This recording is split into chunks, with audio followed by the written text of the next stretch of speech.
할렐루야. 우리와 함께 하신 하나님을 찬양합니다. 우리 이 시간 함께 자리에서 일어나셔서 우리에게 전능하심을 베푸시고 우리와 함께 하시는 주님을 이렇게 찬양하며 나아갑시다.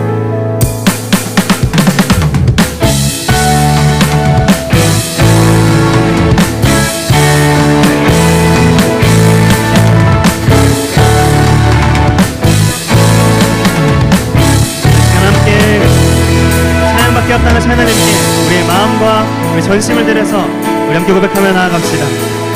전능하신 우리 주 하나님에게 능치 못하시는 일 전혀 없네. 담대하신 우리 주 하나님에게 모든 나라 모든 족속 경배하네. 우리 한 번 더 고백합시다. 전능하신 우리 주 하나님에게 능치 못하시는 일 전혀 없네. 담대하신 우리 주 하나님에게 모든 나라 모든 족속 경배하네. 아멘. 주님의 높고 위대하심을 내 영혼이 찬양해 주님의 높고 위대하심을 내 영혼이 찬양하네. 아멘. 계속 찬양합시다. 우리 주 하나님에게 능치 못하시는 일 전혀 없네. 네, 우리 믿음으로 함께 고백합시다. 담대하신 우리 주 하나님에게 모든 나라 모든 족속 경배하네. 아멘. 주님의 높고 위대하심을 내 영혼이 찬양해 주님의 높고 위대하심을 우리의 영혼이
흔들리지 않는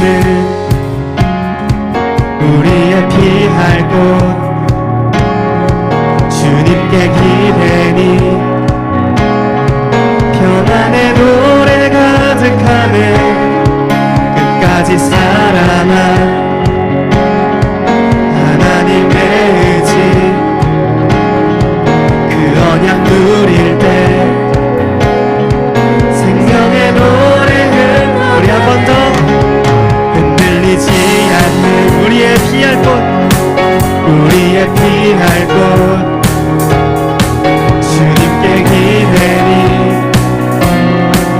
평안의 노래 가득하네 끝까지 살아 우리 하나님의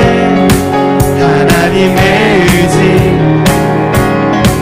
그 언약 누릴 때 우리 안에 생명의 노래 흘러가네 마르지 않는 영원한 사랑 우릴 맞이하시니 주를 기뻐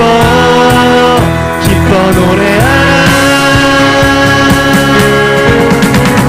광활한 산과 높은 골짜기 영원히 주를 노래하며 푸른 숲의 나무들과 우리 함께 주 향해 평안의 찬송을 부르네 온 땅을 적시는 비가 새로운 생명의 꽃 피우듯 주의 말씀 목마름을 채우니 주 향해 생명의 노래들이네 아멘.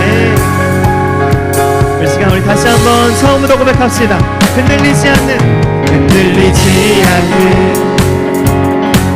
우리의 피할 곳 우리 주님께 기대니 평안의 노래 가득하네 끝까지 살아나 우리 하나님의 그 의지를 찬양합시다. 그 언약 누릴 때 생명의 노래 흘러가네 마르지 않는 영원한 사랑 우릴 맞이하시니 주를 기뻐 노래하라 광활한 산과 높은 골짜기 영원히 주를 노래하며 푸른 숲의 나무들과 우리 함께 주 향해 평안의 찬송을 부르네 온 땅을 적시는 비가 새로운 생명의 꽃 피우듯 주의 말씀 목마름을 채우니 주 향해 생명의 우리 한 번 더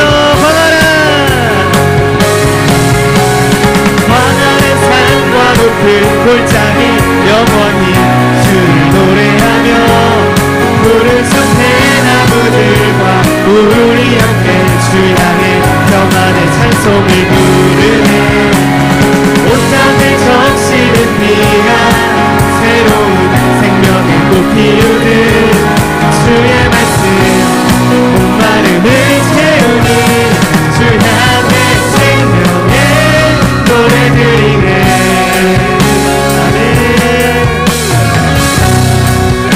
우리 가운데 생명을 허락하신 주님을 찬양합니다.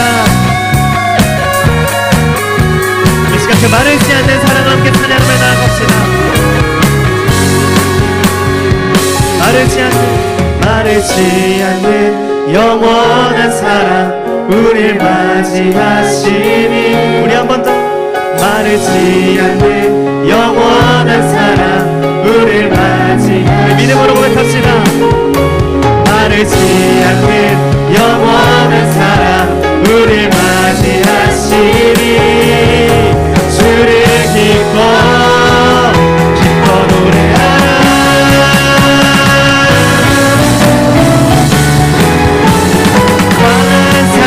높은 골짜기 영원히 주를 노래하며 푸른 숲의 나무들과 우리 함께 주 향해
씻어주시고 나를 귀히 여기사 안으시네.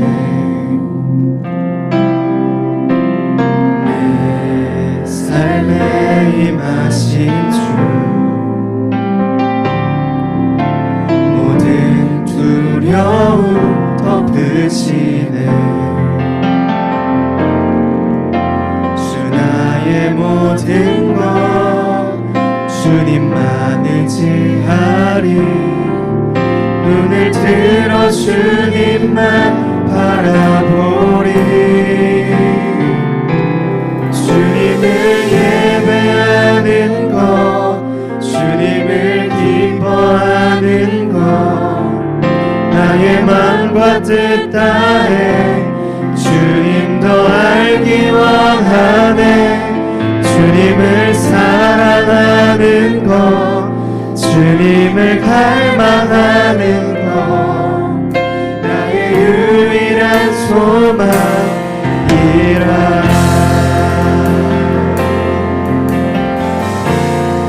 우리 함께 처음부터 고백합시다.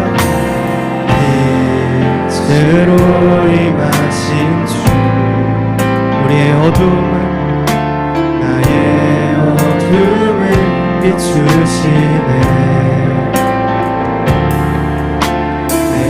내 연약함 모두 씻어주시고 나를 귀히 여기사 안으시네. 내 삶에 임하신 주 모든 두려움 덮으시네. 모든 것 주님만 의지하리. 눈을 들어 주님만 바라보리. 주님을 예배하는 것, 주님을 기뻐하는 것, 나의 마음과 뜻 다해 주님 더 알기 원하네. 주님을 사랑하는 것, 주님을 갈망하는 것, 나의 유일한 소망.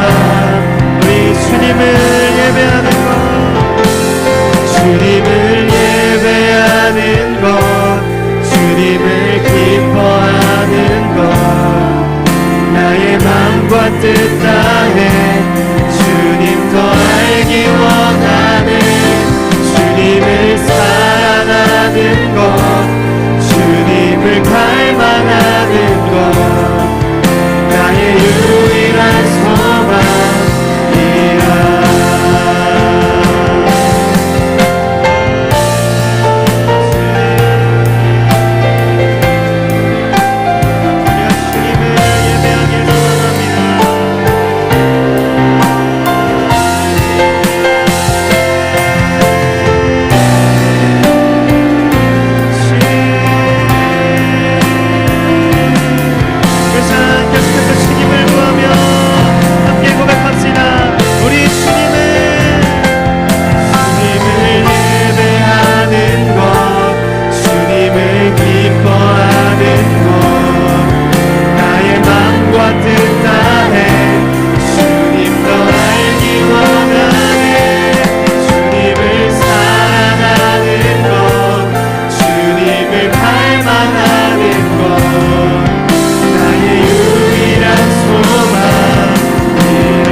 주님을 기뻐하는 것 나의 마음과 뜻 다해 주님 더 알기 원하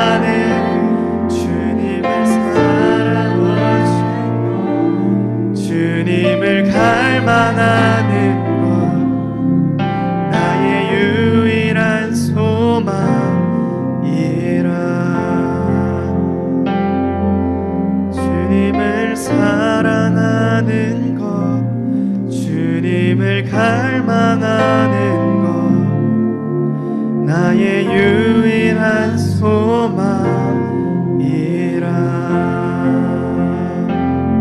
그렇습니다. 주님, 정말 주님을 예배하기를 소망합니다. 주 앞에 예배할 때 우리 가운데 한 가지 소망으로 보여 주시옵소서.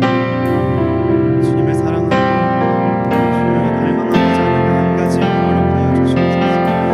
이 시간 다른 어떤 사단의 세력들도 나가고 주님만 예배하는 마음만 남게 하여 주시옵소서. 우리 안에 두려움이 떠나가고 우리 안에 사단의 방해들이 떠나가고 우리 안에 모든 것들이 떠나가는 이 시간 되게 하여 주시옵소서.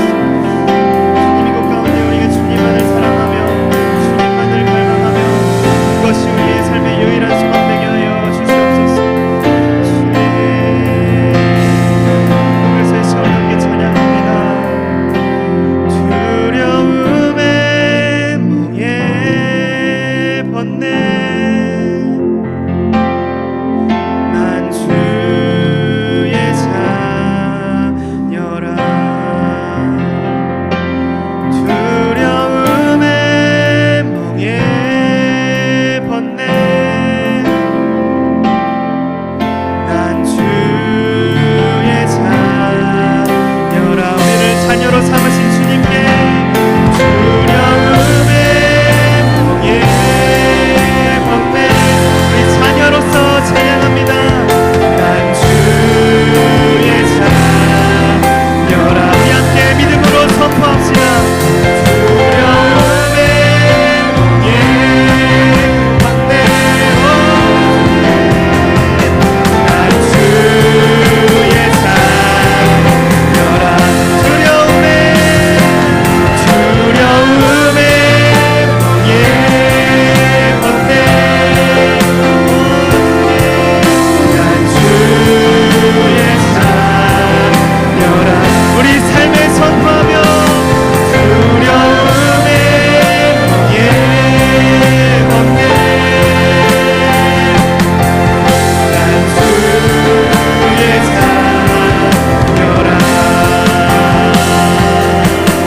난 주의 자녀라.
두려움의 멍에 벗네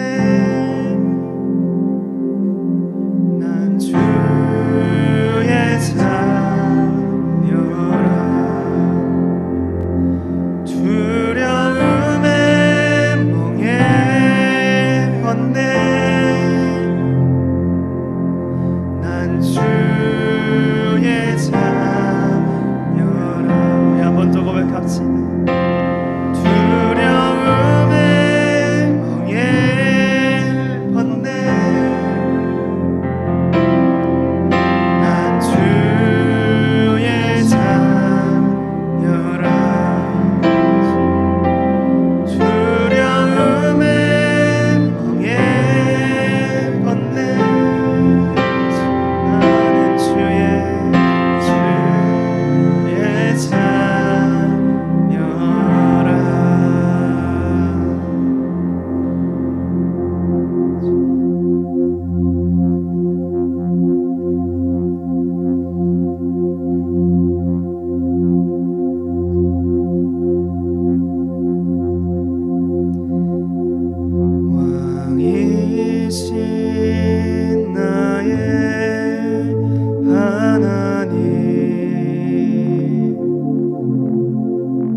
살아계신 나의 하나님,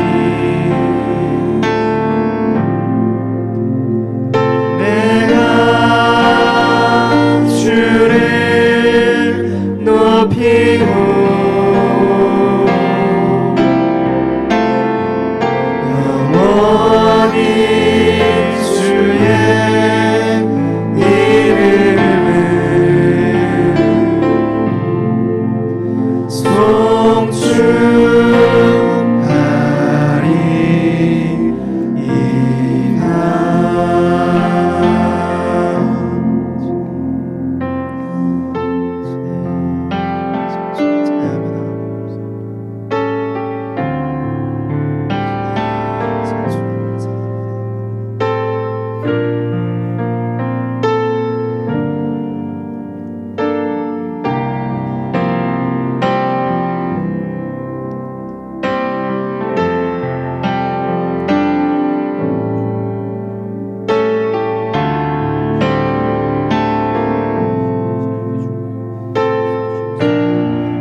고백한 찬양처럼 왕이신 하나님을 의지하며 주님 앞에 나아갑시다.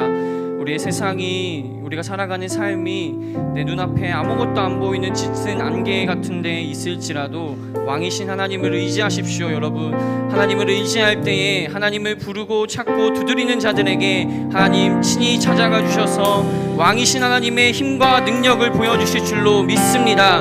오늘 이 시간 함께 예배하며 또 이 시간 함께 기도하며 주님 앞에 나아갈 때에 아버지 하나님, 내 삶 가운데 친히 찾아와 주셔서 나의 삶을 인도하여 주옵시고 오늘의 삶도 나를 인도하셔서 살아서 역사하시는 하나님을 만나며 아버지 하나님만을 의지하며 이 세상 살아갈 수 있도록 우리에게 힘과 능력을 허락하여 주시옵소서. 아버지, 나는 힘이 없고 연약하나 오직 왕이신 아버지 하나님을 의지하며 주님 앞에 나아갑니다.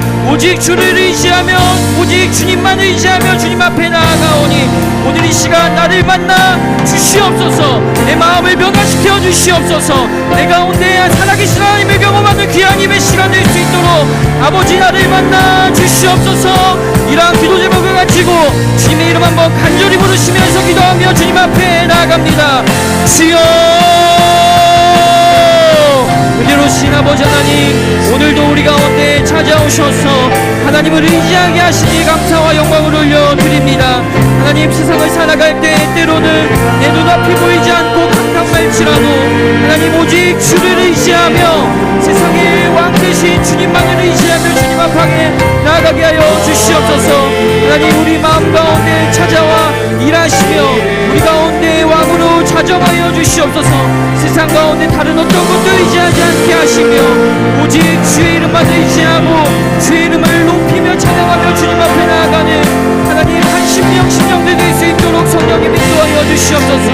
세상의 많은 유혹과 시험 가운데 하나님 세상을 의지하지 않도록 우리 지체들 마음 가운데 주여 찾아가 인도하여 주옵시고 살아서 역사하시는 아버지 하나님이 어떻게 우리의 삶을 이끄시는지, 내 삶을 인도하시며 이끄시는 주님이 어떻게 역사하시는지 우리 삶 가운데 바라보며 오직 주님의 이름을 높이며 주 예수 그리스도의 이름을 찬양하며 나아가는 우리 각 심령들 될 수 있도록 성령 하나님 인도하여 주옵시고 특별히 오늘 말씀을 통하여 살아서 역사하시는 아버지 하나님의 말씀을 붙들고 살아갈 때 하나님 그 말씀이 우리 삶 가운데 역사할 수 있도록 성령님 인도하여 주시옵소서. 하나님의 말씀은 살아서 운동력 있고 좌연 알선 어떤 것보다 예리함으로 하나님 우리 심령 가운데 찾아오셔서 하나님 내 가운데 죄가 있다면 그 죄악을 밝히 보이게 하여 주옵시며 하나님 내가 주를 의지하는 모든 것이 있다면 주를 의지할 수 있는 말씀 될 수 있도록 성령님이 역사하셔서 하나님 우리의 마음이 오직 주를 의지하며 하나님 찬양의 모습 감사의 고백과 같이 오직 주님이 나의 왕이십니다 고백하며 주님 앞에 나아가는 우리 지체들 될 수 있도록 성령 하나님 인도하여 주시옵소서. 성령님 초청하며 주님 앞에 나아갑니다. 모든 심령들마다 아버지 주를 찾게 하여 주옵시고 주를 찾는 모든 심령들 가운데 하나님 찾아가셔서 하나님 그 심령의 은혜 가운데 아버지 하나님의 성령의 은혜가 있을 수 있도록 성령님 만나 주시옵소서. 성령의 은혜가 우리 모든 심령 가운데 역사할 때 하나님의 놀라우신 사랑과 은혜가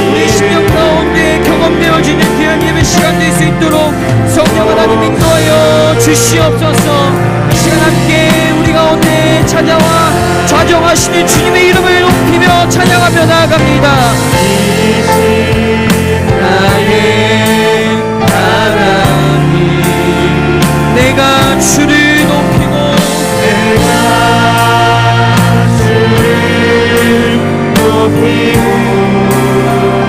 영원히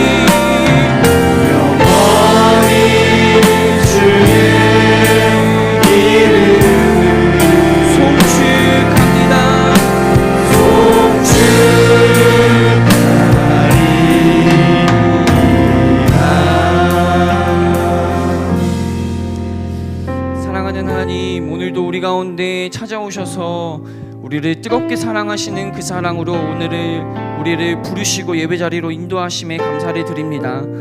세상 가운데 의지할 것이 너무나도 많으나 하나님, 우리 마음 가운데 주를 사랑하는 마음 부어주셔서 우리를 주의 자녀로 부르시고 우리를 온전케 하시며 항상 동행하시는 아버지 하나님의 은혜가 우리 마음 심령 가운데 확증되어지고 믿어질 수 있는 귀한 예배 시간 될 수 있도록 성령 하나님 인도하여 주옵소서. 그리하여서 내가 믿는 하나님이 온 만물을 다스리시는 왕이시라는 사실을 온전히 믿고 의지하며 오직 주님만을 붙들고 내 모든 발걸음들을 동행하시는 아버지 하나님을 믿으며 그렇게 살아가는 우리가 될 수 있도록 성령 하나님 인도하여 주시옵소서. 그렇게 오늘 예배 시간 가운데 우리 가운데 찾아오셔서 역사하시 주님의 이름을 찬양합니다. 감사를 드리며 사랑이 많으신 우리 구주 예수 그리스도의 이름으로 기도드립니다. 아멘. 오늘도 그렇게 우리 가운데 역사하신 주님께 감사와 영광의 박수 올려드립니다. 오늘도 예배 자리에 오신 여러분들을 주님의 이름으로 사랑하고 축복합니다. 굉장히 뭔가 오랜만에 뵙는 것 같은데 함께 좌우에 계신 여러분들에게 이렇게 인사했으면 좋겠습니다. 주님이 당신을 사랑하십니다. 이렇게 한번 인사해볼까요? 주님이 당신 사랑하십니다. 주님이 당신을 사랑하십니다. 네, 오늘도 우리를 뜨겁게 사랑하셔서 부르신 아버지 하나님의 사랑을 여러분들 가운데 누리며 그 사랑을 느끼며 돌아가시는 여러분들 되기를 소망합니다. 그런 마음을 담아서 먼저 손을 가슴에 올리고 축복하는 마음으로 기도하는 마음으로 함께 찬양하겠습니다.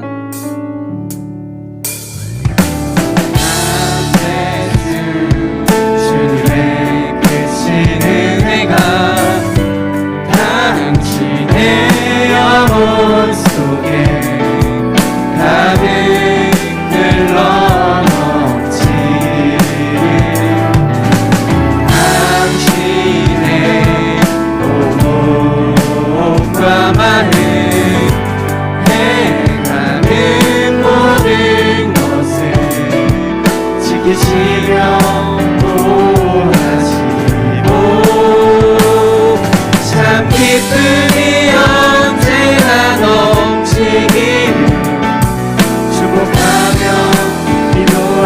함께 손을 뻗어서 축복합니다.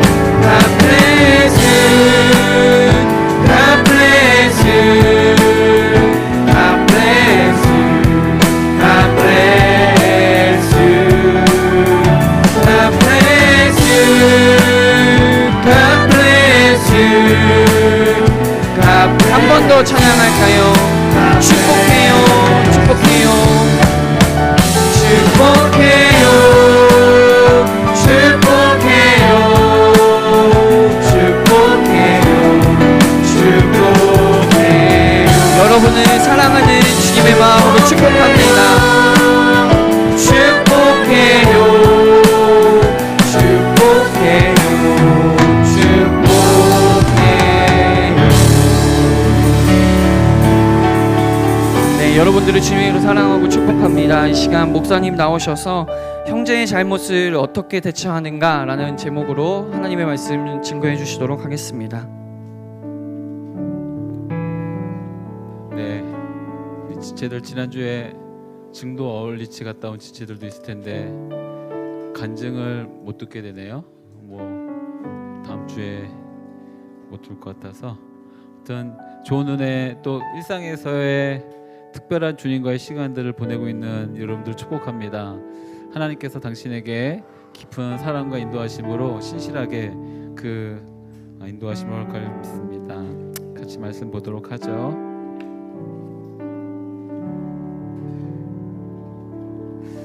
뒤에서 예배하다가 갑자기 문득 생각이 났는데 올해는 우리 체육대회 같은 걸 안 했었잖아요.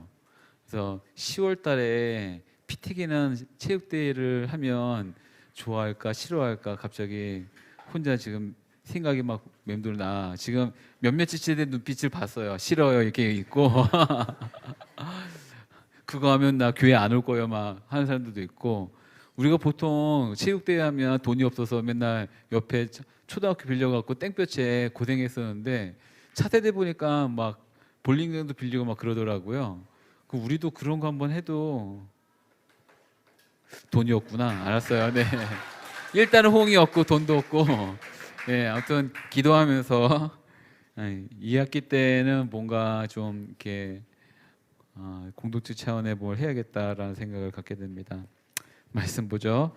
마태복음 18장 15절에서 17절까지 말씀 같이 읽습니다. 시작.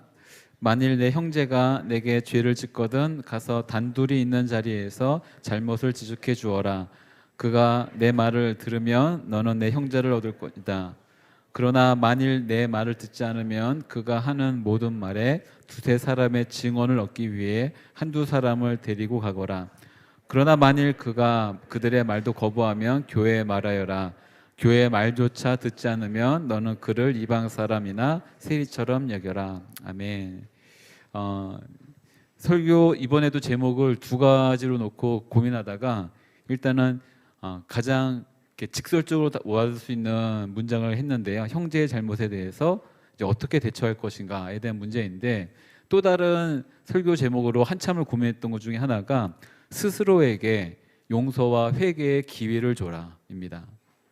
근데 이 내용을 전체적으로 이해하기에는 이 두 번째 말한 사실 이렇게 제목으로 잡지 않은 내용이 좀 더 좋습니다.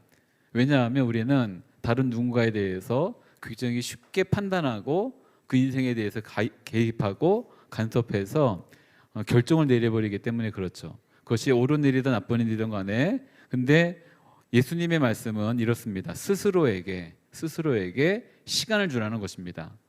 어떻게든 그 시간을 주는 것이고, 그 시간 안에서 인도하시는 분은 내가 잘못된 것을 알아서 찾아가서 말을 섞는 내가 아니라 이제 하나님이 그 일을 행하실 거라는 데 대한 믿음을 갖고 신뢰함을 갖고 행하라는 것을 우리 가운데 말씀해 주시죠. 지난주는 아니고 지난 시간, 지금 제가 이제 보니까 항상 이렇게 한 주씩 빠지면서 아울실 가면서 했거든요. 그래서 지난 주간에 지난 시간에 형제를 업신여기지 말라라는 메시지가 있었는데 혹시 기억하시나요? 형제를 업신여기지 말라, 무시하지 마라. 왜냐하면 그 형제에 대해서 하나님께서 어떻게 여기시는지에 대한 말씀을 드렸었는데, 어떠한 작은 자라 여겨질 자 할지라도 그를 실족하지 마라, 실족시키지 마라, 시험에 들게 하지 마라. 그리고 그가 혹시 방황하는 길에 잃어버린 상태로 간다 할지라도 그를 절대 포기하지 말라라는 말씀에 이어서 오늘 말씀도 보시면 딱 이해가 될 것 같습니다. 결론적으로 낼 말씀을 아주 쉬운 결론, 뻔한 결론, 아주 정확한 결론부터 말씀드린다면, 그에 대해서 어떤 사건에 대해서 옳고 그름에 대한 정의를, 공동체의 어떤 기준에 대한 정의를 세우는 것으로 그 시간을 삼는 것이 아니라 그 영혼을 얻는 시간으로 그 모든 시간들을 삼아라라는 것입니다. 이제 이 말씀을 기억하시고, 오늘 이 말 좀 왜 제가 이렇게 길게 설명하냐면, 읽은 말씀이 3절밖에 안 되는데 제 설교문은 길거든요. 이런 날에 주의가 이 설명을 하다 보면 이게 여러분들이 듣다가 초점을 잃어갖고 어디로 이제 갈지 모르기 때문에 결론부터 말씀드리면, 옳고 그름에 대한 정의를 세우는 시간이 아니라 그 시간은 그 영혼을 잃어버리지 않기 위해서 노력하는 시간이 되어야 된다입니다. 그 형제가 잘못한 것, 형제만 말하니까 차별이 될 수 있으니까 그 자매가 잘못한 것, 그 사람이 잘못한 것에 대해서 알았다 할지라도 그것이 분명한 잘못이 아니라는 것을 밝히는 시간이 아니고, 그 잘못이라는 것을 알고 그 스스로 돌이킬 수 있는 시간이기도 하지만, 그럼에도 불구하고 그 시간 자체는 옳고 그름을 따지고 또 올바름이 무엇인지를 가르쳐주는 교육의 시간이 아니라 그 영혼을 회복시키는 시간, 그 영혼 가운데 하나님께서 얼마나 그를 사랑하시는지를 알려주는 시간입니다. 아주 간혹 가다가 제가 성경에 나오는 정의라고 하는 저스티스에 대해서 설명드릴 때가 있는데, 성경에 처음부터 끝까지 흐르고 있는 이 정의, 저스티스에 대한 정의는, 디파인은, 정의란 말이 어려워 갖고 이 저스티스에 대한 디파인은, 하나님은 징벌적 정의를 행하시는 분이 아니라 회복적 정의를 행하시는 분이라는 것입니다. 근데 이것을 오해해서 우리가 옳고 그름을 따지고 그 틀린 것에 대해서 징계를 내리고 판단을 하고 마음에 안 드네 내어 쫓는 일들이 일어난다고 한다면, 그 정의는 사람을 파멸시키는 그 정의의 흐름으로 갈 것이고, 회복적인 정의로 하나님 말씀하신 그 정의로 흘러갈 때 생명을 얻는 방향으로 가겠죠. 교회는 옳고 그름을 따지는 것 이전에 영혼을 살리는 공동체입니다. 생명을 구하는, 생명을 살려야만 되는 공동체입니다. 정의에 대해서 정의하실 수 있는 분은 하나님밖에 없습니다. 우리는 그에 대한 자격이 없다는 거겠지요. 그리고 그가 어떤 상태에 있건 간에, 그가 누구이건 간에 하나님은 그를 사랑하신다는 것을 반드시 우리는 기억해야만 될 것입니다. 우리도 사랑하실 뿐만 아니라 그도 사랑하신다는 거겠죠. 근데 이렇게 예수님께서 계속해서 어떤 말씀 가운데 말씀을 주셨음에도 불구하고 어쨌든 죄를 누군가 범했어요. 그리고 그 죄를 범한 것을 내가 알았어요. 이럴 때 어떻게 해야 되는가에 대한 내용이 이제 오늘 말씀입니다. 읽었던 말씀 마태복음 18장 15절 말씀 먼저 읽습니다. 15절 말씀 같이 1절 시작. 만일 내 형제가 내게 죄를 짓거든 가서 단둘이 있는 자리에서 잘못을 지적해 주어라. 그가 내 말을 들으면 너는 내 형제를 얻는 것이다. 아멘. 이미 시작에서도 15절에서도 얻는 것이다. 얻는 게 목적인 거예요. 잃어버린 것이 목적이 아니라 얻는 것이 목적입니다. 근데 시작할 때 내 형제가인데, 우리말 성경에서는 내게 죄를 짓거든 이렇게 갑니다. 내 형제가 내게 죄를 짓거든. 그런데 딱딱한 이야기를 조금 한다면, 이제 우리가 성경을 번역했을 때 성경을 번역한 사본들이 있습니다. 이 이야기는 지난 시간에도 했는데, 여러 사본들 중에 많은 이들이 신뢰하는 사본이 있고, 이 사본은 조금 이렇게 증거가 빈약하다고 느껴지는 사본이 있습니다. 그런데 안타깝게도 신뢰를 받는 사본에는 너에게라고 하는 단어가 없습니다. 그러니까 너희 형제가, 너에게라고 하는 단어가 없이 너희 형제가 죄를 지었을 때로 갑니다. 이 두 개의 큰 차이가 있죠. 왜냐하면 내 형제가 너에게 죄를 지었다고 한다면 이 일은 지금 나에게만 국한된 거예요. 그러니까 이 일을 처리함에 있어서 굉장히 작은 범위이겠죠. 그런데 너의 형제가 죄를 지었을 때, 근데 너에게가 아니라 나에게가 아니라 어떤 죄를 지은 겁니다. 그러다 보니 뒤에 나오는 말들을 보니까 굉장히 복잡하고 지루한 과정의 시간을 가집니다. 그리고 결과적으로 쫓아내는 거예요. 이제 출교의 명령까지 내리는 상황을 보니까 이 일은 단순하게 한 사람에게 범한 잘못이 아니라 어떤 큰 잘못을 행한 사람으로 보여집니다. 그가 누군가를 실족하게 만들었거나, 혹은 지난 시간에 말씀 나눴듯이 팔 다리를 잘라야만 되는 그 일들, 실족하게 해서 그렇게 그 지경까지 가는 일들을 행했을 때, 근데 그 일을 다른 사람은 모르는데 내가 안 거예요.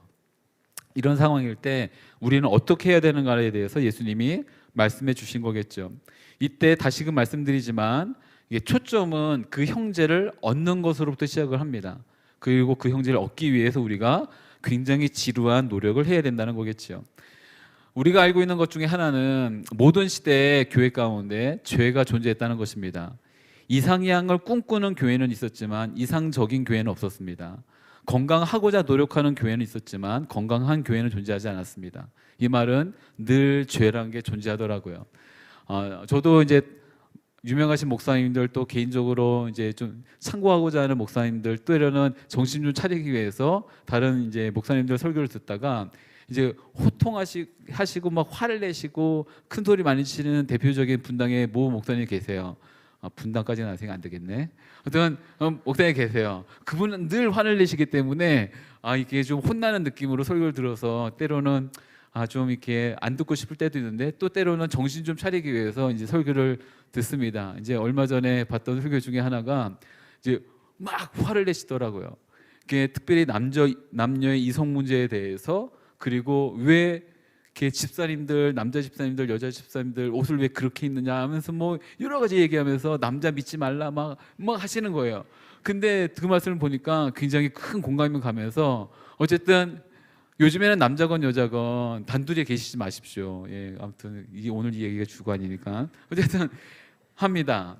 내가 생각한 참 건강한 교회이고 또 좋은 교회인데 모든 교회에서 여전히 시대를 불문하고 죄가 존재합니다. 그 죄는 바뀌지 않고 존재하겠죠. 그러니 우리 가운데 죄 짓는 일이 왜 없겠습니까? 죄를 짓고 상처받고 실족하는 일이 왜 없겠습니까? 조용히 사라지는 일들이 왜 없겠습니까? 물론 우리 안에 교회이고 또 주님이 몸된 교회로서 공동체로서 우리가 존재하고 있지만 근데 이 인식을 갖지 않은 채 그냥 내가 한 죄는 내가 행한 일들은 그냥 사라질 거야. 아무도 모를 거야. 하라고 생각들로 그냥 지나갈 때가 있지만 오늘 말씀을 보니까 분명한 한 가지를 알게 돼요. 누군가는 그걸 알게 된다는 겁니다. 들킨다는 표현 좀 그렇지만 어쨌든 누군가는 그것을 알게 되는데 신기하게도 죄를 지은 사람과 그 죄를 지을 사실을 아는 사람이 같이 병든다는 게 문제이고 그리고 그 둘이 존재하는 한 공동체도 함께 병든다는 것이 문제입니다. 이게 무기체가 아닌 유기체로서의 특징이죠. 여러분들 혹시 작은 상처라도 난다면 다 아실 겁니다. 온 몸이 그 상처난 부위를 보호하려고 이제 막 노력을 하잖아요. 그렇죠? 제가 중학교 때 이 큰 아픈 경험이 있어갖고 지하철을 탈 때마다 이제 노력을 하는데 그냥 생각 없이 중학교 때는 그냥 껄렁껄렁거리고 막 그러잖아요. 자기가 막 뭔지 할 수 있는 것처럼 보이면서 이제 문에 기대고 폼도 잡고 막 이러다가 그 문 사이로 손가락이 같이 들어간 거예요. 근데 별거 아닌 걸로 생각했는데 너무 아파갖고 빼보니까 결과적으로 폼이 빠졌어요. 근데 손톱은 빠져도 새로 납니다. 머리카락 나듯이 새로 나지만 머리카락 새로 날 때 아프지 않지만 손톱은 빠지면 너무 아픈 거예요. 근데 그날 제가 체력장애인데 요즘도 체력장애인 게 있나요?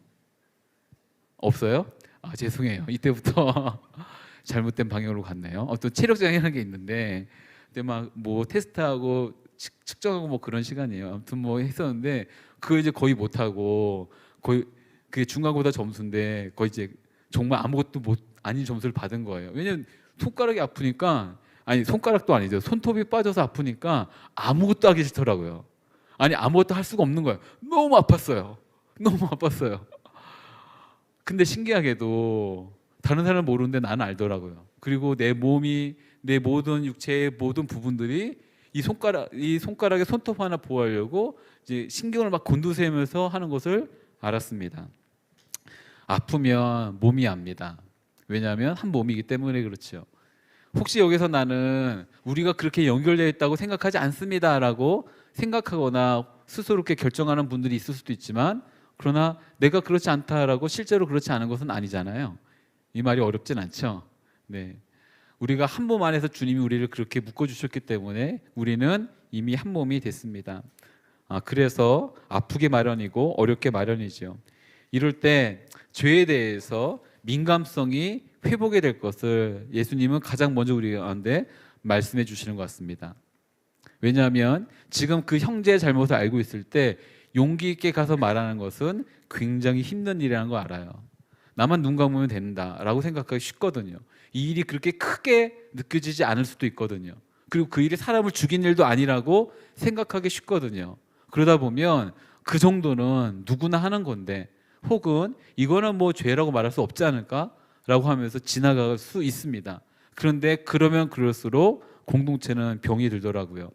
일단은 다시 전제로 돌아와서 죄에 대한 기준은 하나님이 정하십니다. 그 기준에 대해서 내가 옳다 아니다 맞다 아니다에 대한 것을 내릴 수 없다는 것이 가장 기본적인 죄에 대한 정의이고요. 그리고 이 죄에 있어서 그냥 묵인하게 될 때 신기하게도 그 죄를 지은 당사자뿐만 아니라 그 죄를 그냥 덮고 넘어간 사람에 있어서도 동일한 특별한 이상한 증상이 나타나는데 그것은 무엇이냐면 하나님과 나 사이에 담이 생긴다는 겁니다. 근데 담 정도가 아니라 약간 낭떠러지 같은 절벽이 생기는 것 같아요. 조금씩 거리가 멀어집니다. 그 사람과 거리가 멀어지는 것이 아니라 하나님과 거리가 멀어지게 되는 것을 보게 되죠. 이는 죄가 갖고 있는 정형적인 특성 때문에 그런데 죄는 사람과 하나님과 모든 관계 가운데 단절과 분리를 갖고 오는 악한 영향력이 있기 때문에 그렇습니다. 이 악한 영향력의 끝에는 죽음밖에 없는데 로마서 6장 23절에 이렇게 말하고 있죠. 로마서 6장 23절 말씀인데요. 같이 읽겠습니다. 시작. 죄의 대가는 죽음이요 하나님의 은사는 그리스도 예수 우리 주 안에 있는 영생입니다. 죄의 결론은, 죄의 끝은 죽음이라는 것입니다. 단절이고 분리라는 거겠죠. 육체의 죽음도 있지만 영혼의 죽음도 있습니다. 육체의 죽음은 먼 훗날 조금 나중에 일어날지 모르지만 이미 내 마음 안에서 그리고 우리 영혼 안에서 드리워진 죽음의 그림자들이 있죠. 이 죽음의 그림자들에서 로마서 1장에는 이렇게 말합니다. 절망과 질병과 어둠과 거짓과 불안함과 간음과 우상 숭배와 살인과 분쟁과 도둑질과 악독과 사기와 같은 것들이다. 죄에 대한 결론으로서 하나님과 분리됨으로 말미암아 일어나게 되는 정형적인 죄의 특징들이라는 것입니다. 그래서 이미 이 땅에 살면서 지옥과 같은 현실 속에 살다가 육체가 죽으면 진짜 죽음 가운데 들어가는 것입니다. 이런 죄의 그림자가 끊임없이 우리를 쫓아오게 되는 것이죠. 이것은 죄를 적당한 선에서 무마시키려고 했을 때, 이거는 죄가 아니라고 하는 포장을 내가 행하려고 했을 때 일어나는 정적인 특징이라는 것이겠죠. 하나님은 죄가 아무리 사소해 보인다 할지라도 죄는 죄라고 말씀하십니다. 인간의 눈에 보이기에는 큰 죄와 작은 죄가 보일지 모르지만 하나님에게는 죄의 경중이 없습니다. 죄는 죄일 뿐입니다. 죄는 언제나 죄로 존재할 뿐입니다. 그렇기 때문에 이 죄에 대해서 해결책이 필요하죠. 이 해결책은 우리가 죄를 짓지 않겠다고 하는 결정이 아니라 오직 하늘의 선물일 뿐인 것입니다. 사도행전 1장 4절과 5절 말씀인데요. 사도행전 1장 4절과 5절, 8절 말씀인데 찾아서 같이 읽겠습니다. 사도행전 1장 4절과 5절, 8절 말씀입니다. 같이 읽죠. 시작. 그들과 함께 모였을 때 예수께서 이렇게 명령하셨습니다. 예루살렘을 떠나지 말고 너희가 내게 들은 대로 내 아버지가 약속하신 선물을 기다리라. 요한은 물로 세례를 주었지만 너희는 며칠 안에 성령으로 세례를 받을 것이다. 8절. 그러나 성령께서 너희에게 오시면 너희가 권능을 받고 예루살렘과 온 유대와 사마리아 땅끝까지 이르러 내 증인이 될 것이다. 아멘. 사랑하는 여러분 가운데 성령께서 오시고 또 하늘의 선물이 임하면 능력이 임한다고 하는데요. 이 능력이 어떤 걸로 상상하십니까? 어떤 능력이 임하면 좋을 것 같아요? 이렇게 질문하면 말은 안 하지만 다들 속으로 뭔가 떠올리시겠죠. 저는 어렸을 때, 또 젊었을 때, 또 말씀에 의해서 좋은 인도함을 받지 못했을 때 이 능력은 최소한 사람 살리는 능력 정도, 아니면 뭐 그런 능력 있잖아요. 막 굉장히 놀랍고 위대한 능력 있잖아요. 근데 성령이 행하시는 일을 보면 이런 능력이 아니라는 걸 알게 됩니다. 세상은 갖고 있지 못하지만 세상이 가져야만 되는 무언가. 요한복음에 보면 예수님께서 성령이 하시는 일에 대해서 알려주실 때 성령이 하시는 일이 무엇이냐면 의에 대해서, 죄에 대해서, 심판에 대해서 알려주신다고 하는 겁니다. 만약 우리가 받을 수 있는 가장 첫 번째 분명한 능력이 있다고 한다면 그것은 죄가 무엇인지 아는 것입니다. 아니, 우리가 사모해야 될 능력이 있다고 한다면 그것은 무엇이냐면 죄가 무엇인지 아는 것입니다. 죄인데 죄가 아닌 거라고 포장하는 것은 기만이며 사기이지만 죄가 죄인 것을 인정하고 받아들일 수 있는 것은 능력이면서 또한 우리가 가질 수 있는 용기이겠죠.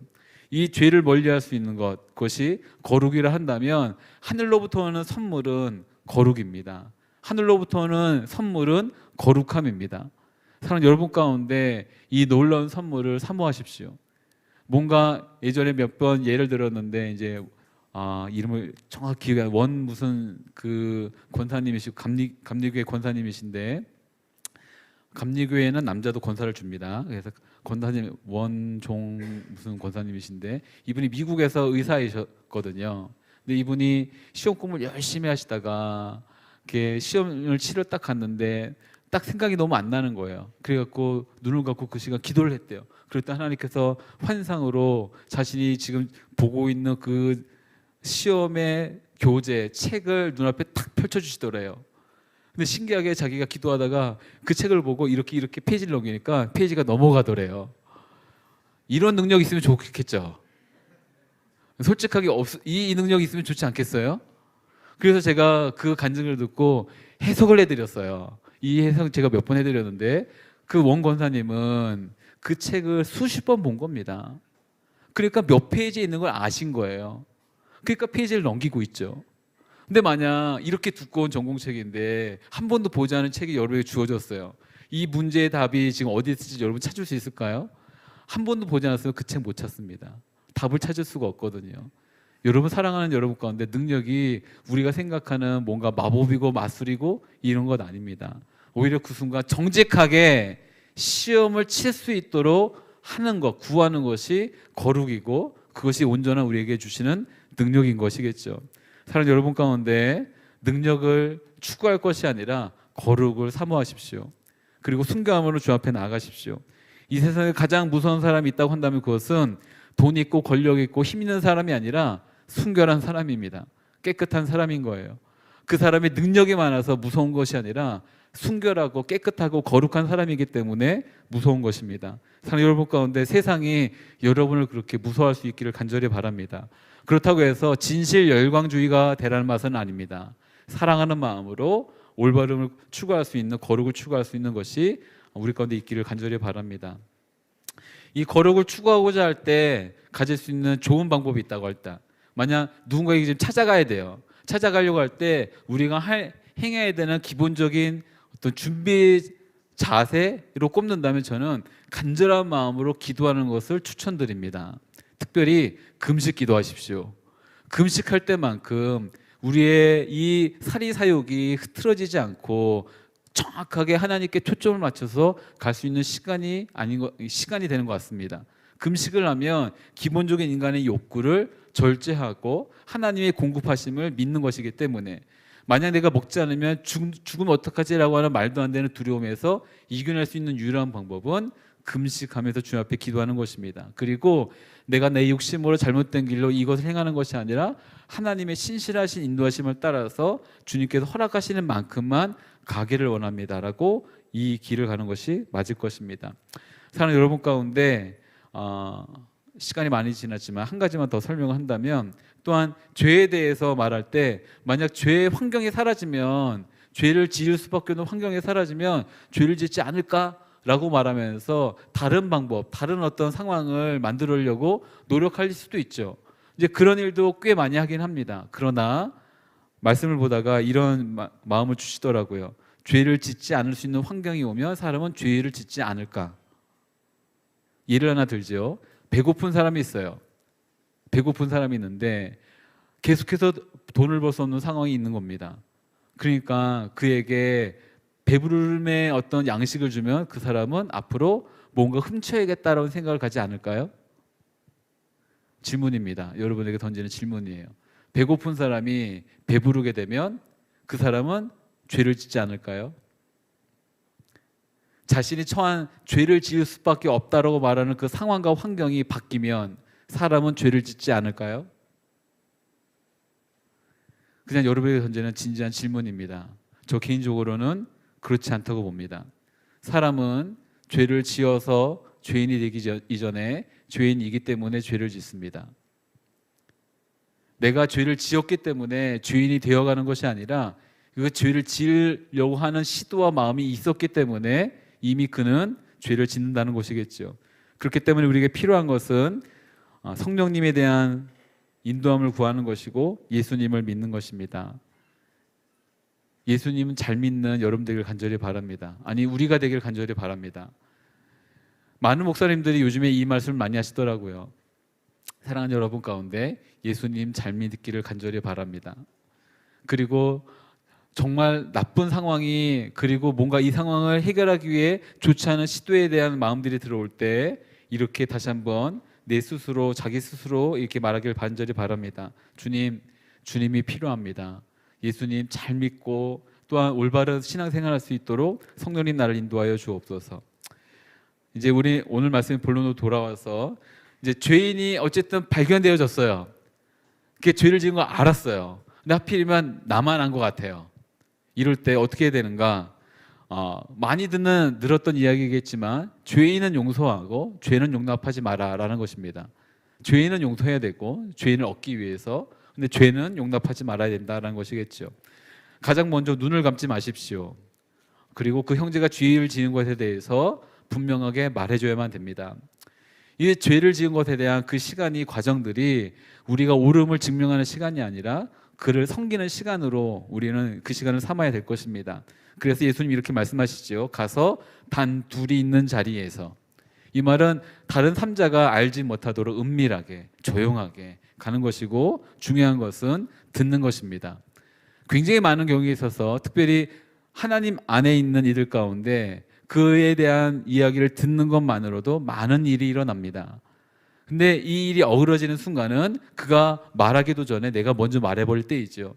너 잘못했어 라고 말하면서 시작할 때 가장 많은 관계들이 깨어지게 되고, 그 형제는, 그 자매는 굉장히 나쁜 길로 가게 되는 것을 봅니다. 가장 먼저는 듣는 것입니다. 말할 때까지 기다리는 것입니다. 그 시간이 지루하고 또 견디기 힘들다 할지라도 끝까지 버티는 것입니다. 왜냐하면 다시 말씀드리지만 형제를 얻기 위해서 우리는 지금 이 과정을 합니다. 잃어버리기 위한 것이 아니겠지요. 그리고 급하게 다가가서 다짜고짜 너 잘못한 거 있잖아 이렇게 다가가지 않는 것이 첫 번째 중요한 방법이라는 것을 알려주고 계십니다. 이제 형제 안에서 성령님께서 자신이 행한 일들을 밝혀주시고 어둠 가운데 있는 것에 대한 올바른 조명하심을 허락하시기를 기도하면서 그 형제에게 가야 될 때입니다. 그리고 단둘이 있을 때, 단둘이라는 말 자체가 다른 누구에게 그 사실을 말하지 말라는 것도 포함된다는 것을 아까 잠깐 설명드렸죠. 그 사람을 말했을 때 어떻게 말할까? 다만 그 사실 다 들었을 때 우리가 해야 될 말은 돌려서 말하지 않는 거더라고요. 갈라디아서 6장 1절에 이렇게 말씀이 있습니다. 갈라디아서 6장 1절에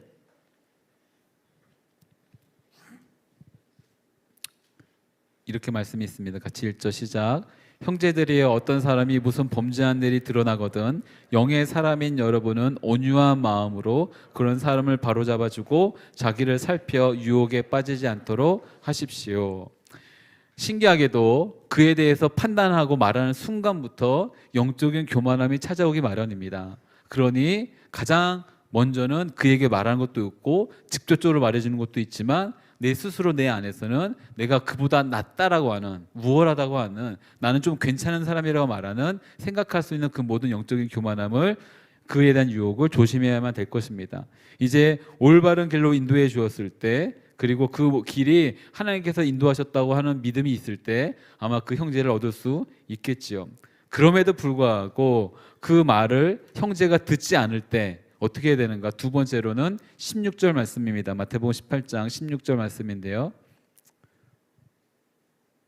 같이 읽도록 하죠. 마태복음 18장 16절입니다. 시작. 그러나 만일 내 말을 듣지 않으면 그가 하는 모든 말에 두세 사람의 증언을 얻기 위해 한두 사람을 데리고 가거라. 아멘. 자, 이 말은 죄를 지은 사람이 단번에 자신에 대해서 이렇게 말하고 포기하고 하는 일들이 쉽게 일어나진 않습니다. 고집을 피우죠. 강팍해지기 쉬운데, 그럴 땐 어떻게 해야 되는가? 포기하지 말라는 거예요. 이 말을 그냥 직접적으로 말씀드리면 포기하지 말라는 거예요. 포기라는 게 뭘까요? 내가 가서 말했어요. 근데 내 말 안 들었어요. 어떻게 할까요? 그러면 이제 폭로하는 거예요. 폭로하는 겁니다. 이게 포기하는 거예요. 그냥 이 사람은 그런 죄를 지었어요 라고 하면서 이런 일들을 했어요. 그 사람 때문에 누가 상처를 받았어요 라고 말하면서 그냥 폭로해 버리는 겁니다. 그래서 그 사람을 사지에 몰아버리고 그냥 그렇게 잃어버린 영혼으로 내버려 두는 것이 포기하는 일들입니다.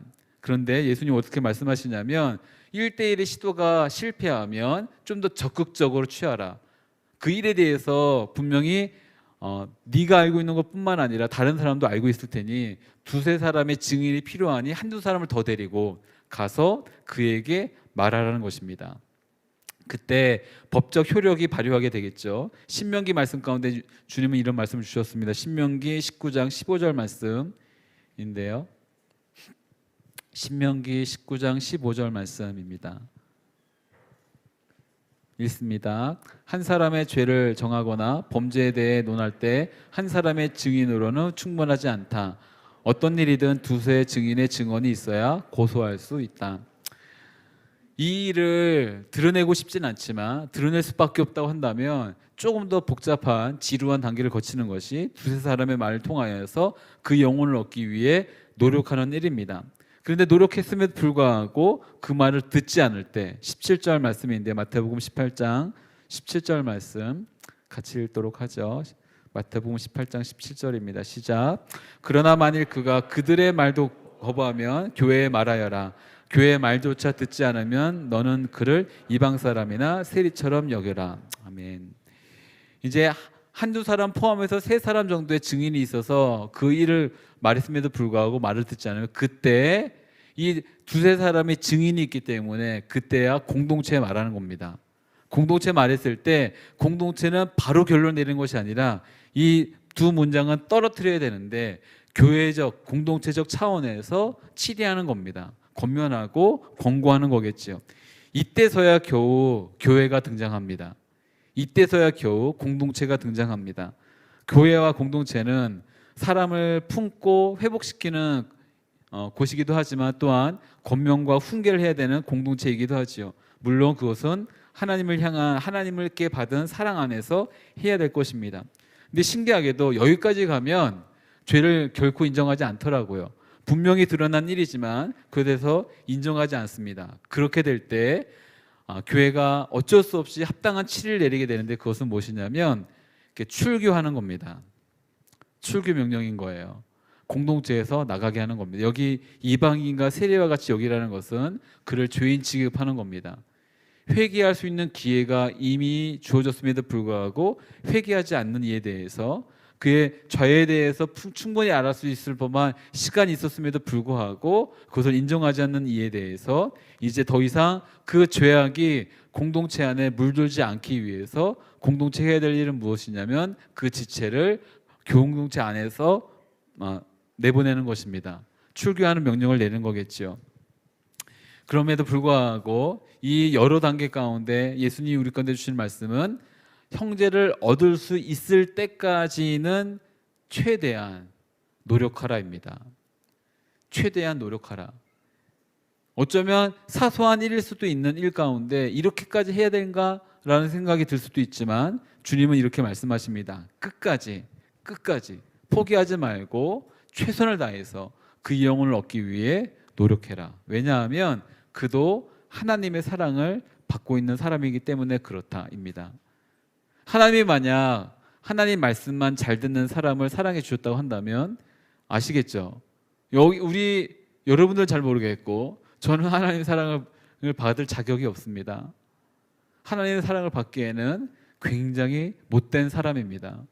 그런데 하나님은 사람을 차별하지 않으시고 사랑해 주십니다. 이에 대한 가장 좋은 고백이 송명희 시인의 공평하신 하나님이란 찬양이지요. 송명희 시인이 이렇게 고백합니다. 나에겐 가진 재물이 없습니다. 나에겐 가진 능력도 없습니다. 누군가처럼 편안하게 행할 수 있는 나의 육체도 없습니다. 건강도 없고 아무것도 없는데 내가 아는 하나님의 공평하심은 모든 것을 똑같이 주시는 평등하신 하나님이 아니라 그 사람에 맞게 사랑해 주시는 하나님의 놀라운 사랑입니다. 이 송명희 시인이 지은 시 중에 또 굉장히 대표적인 시가 하나 있는데 아무튼 너무 말이 길어지니까 이렇게 하나님이 나를 사랑하시는 이유는 하나님이 나를 사랑하시기 때문이다 라는 시가 있어요. 이상하죠?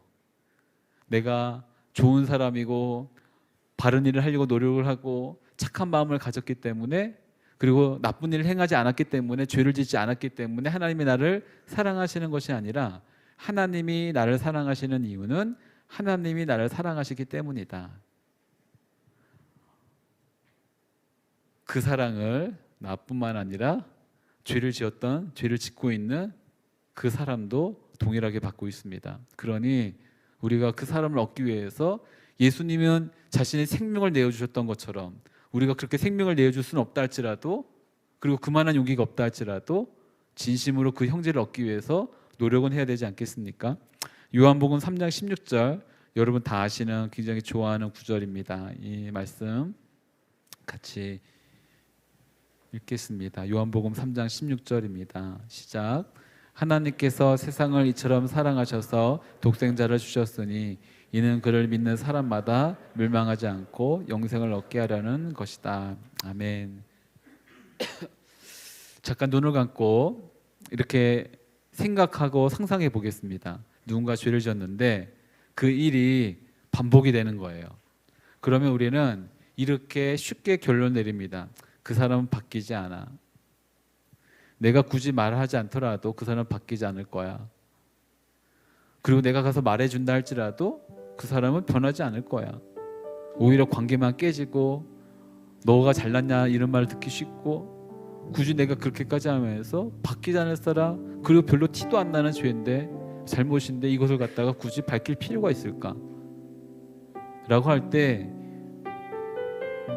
아무것도 아닌 일이 반복이 되면 그는 죄에 익숙한 사람이 됩니다.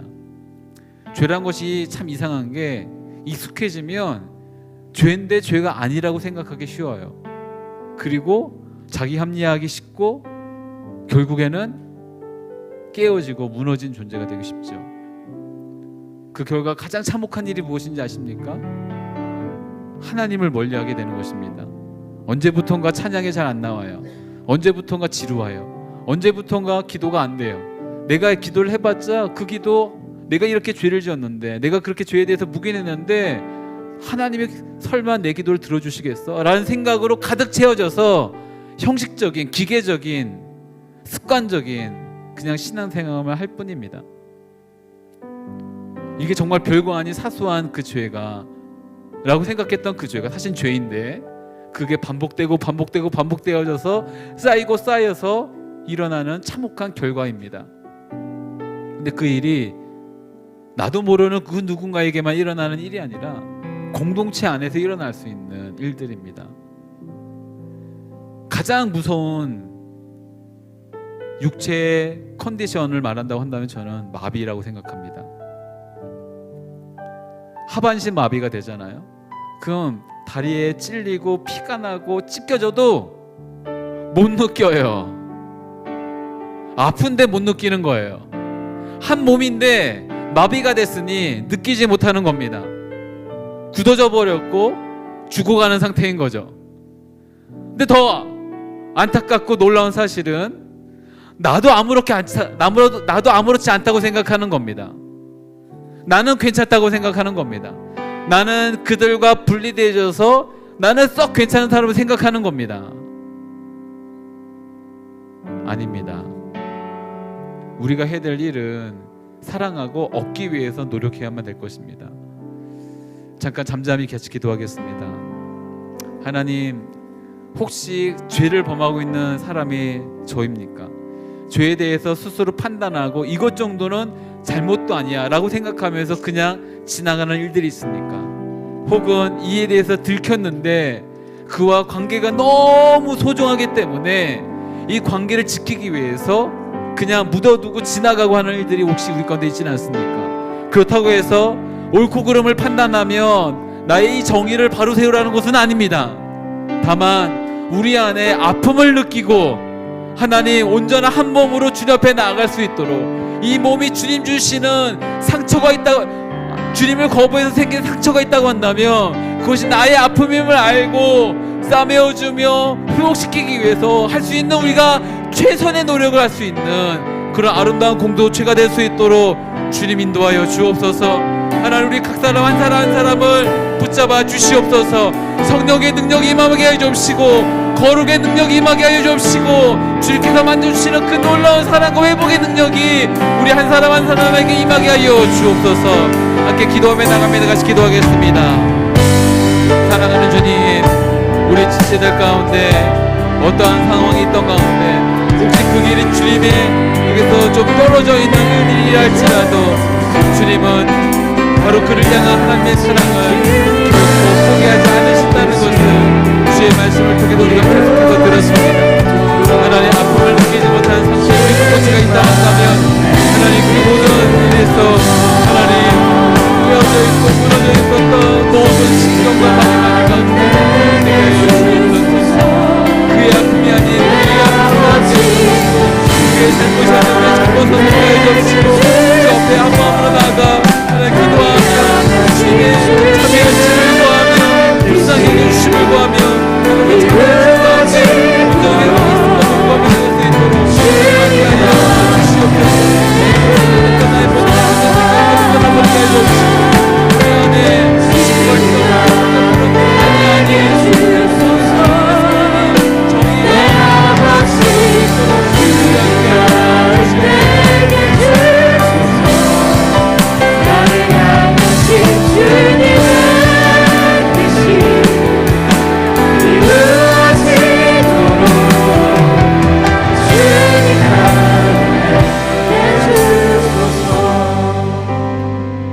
사랑하는 여러분, 한 번 더 같이 기도합니다. 우리 가운데 있는 두 가지 극단적인 마음들이 있습니다. 하나는 그럴 수도 있지 라고 생각하는 것과 또 한 가지로는 판단하는 것입니다. 둘 다 주님께서 말씀하신 방법은 아닙니다.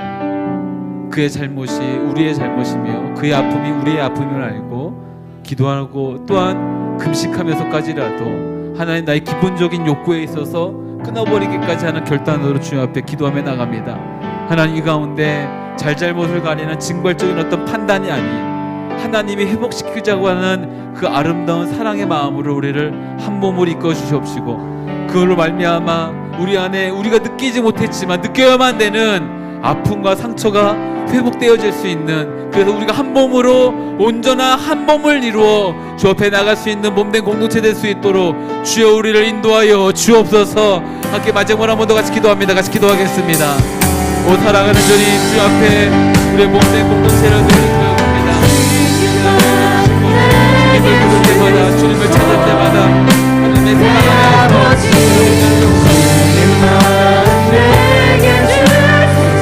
우리 안에 있는 불만심 하나님을 지켜주옵소서. 주의 잘못을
해주옵소서. 사랑하는 주님, 누군가의 잘못을 알았을 때 마치 내가 옳다는 것을 증명하기 위해 섣부른 판단과 움직임이 우리 가운데 있을 수도 있습니다. 그러나 성령님 오셔서 그 모든 것을 잠잠히 하여 주옵소서. 주님이 이끄심을 따라 때로는 지루해 보이는 그 과정의 시간 가운데 오직 그 영혼을 얻기 위한 간절한 마음으로 다가서길 원하고 그 일로 말미암아 공동체가 온전히 회복될 수 있기를 간절히 원합니다. 하나님, 그렇게 주 앞에 나가는 우리 지체들 한 사람 한 사람을 붙잡아 주옵시고 용기를 주옵시고 분별력을 더하여 주옵소서. 특별히 우리의 모든 순간과 관계 가운데 하나님의 나라가 나타나게 해 주옵시고 이 일로 말미암아 오직 주님만이 나타내시며 주님의 사랑만이 드러내지는 놀라운 역사가 있게 하여 주옵소서. 그렇게 행하실 주님을 찬양합니다. 감사하며 예수님의 이름으로 기도드립니다. 아멘. 우리 다 같이 일어나서 우리의 삶을 봉헌하며 찬양하며 나가겠습니다.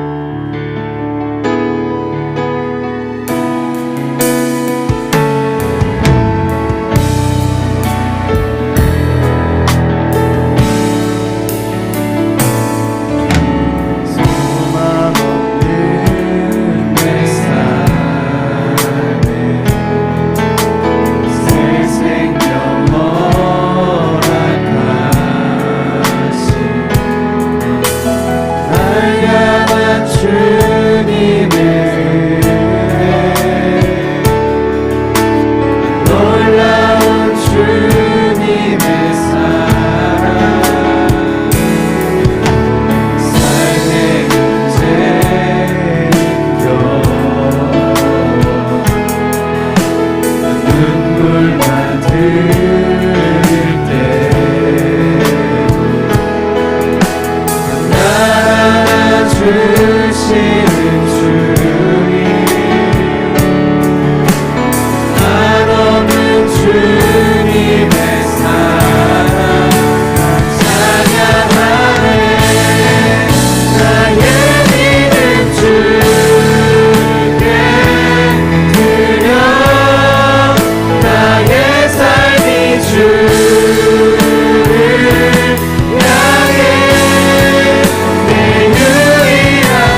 사랑하는 주님, 주님께 우리의 삶을 내어드립니다. 주의 말씀으로 새롭게 하여 주옵시고 매일매일의 새로움을 주신 주님의 그 약속의 말씀 붙잡고 나가는 주님의 복된 자녀 될 수 있도록 축복하여 주옵소서.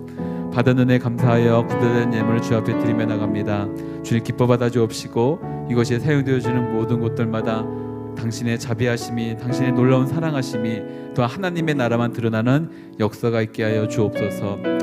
이제는 우리 주 예수 그리스도의 은혜와 하나님 아버지의 측량할 수 없는 사랑하심과 성령님의 교통하심과 역사하심이 주의 말씀을 따라 형제를 얻길 원하며 생명의 길에 서길 원하는 이 자리에 고개 숙인 모든 하나님의 사람들 머리 위에 동일한 마음을 품고 주님을 섬기지만 이 자리에 함께하지 못한 우리 드림워십 지체들 머리 위에 선교사님과 그 가정과 모든 선교지 위에 또한 지역 가운데 주님을 믿는 신실함으로 하나님의 교회를 지키고 있는 모든 목회자들과 그 가정 위에 지금부터 영원까지 함께 하시기를 간절히 축원하옵나이다. 아멘.